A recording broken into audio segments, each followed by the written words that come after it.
In the last lecture, we learned how to also pass data with the action, how to retrieve it. Now with that, we learned some of the very core concepts of using redux. Now, if we have a look at our reducer here, there is something you will probably notice. It already has a lot of code replication, a lot of if statements. Now, there's nothing wrong with using if statements. If you like that, use that approach. But we could also use a different type of statement expression in JavaScript, the switch statement.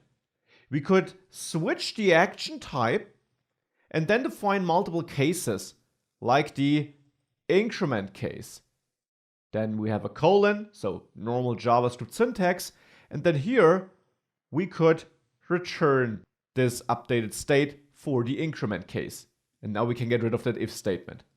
And now we can of course add more cases here. So one case for decrement.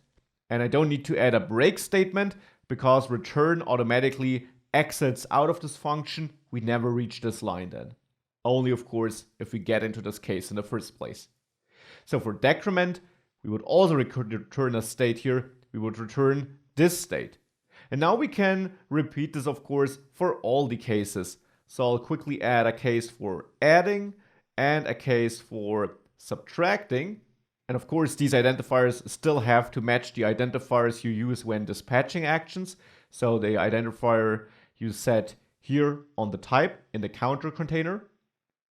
And now I'll pull out the code from these if statements and add the code to their respective cases here, reformat the code and get rid of these if statements. And now our reducer is a bit leaner and a bit easier to read because it's very clear that we're looking at the action type and then we're just handling different cases. And if we don't make it into any of these cases, we always have the default return statement here at the end, which returns our either initial state or, if this was already set, the current state. This is especially important since you have to keep in mind that if we were to dispatch an action which has a type which is not covered here, we would still run through that reducer. Because whenever you dispatch something, it goes through that single reducer you have in your application. Therefore, if that reducer doesn't handle that action type you dispatched, you have to return the current state to not break your application. So with that, let's save all these files. And you will see that if you go back, it still works as before, but now with this central reducer still, but there with the switch statement.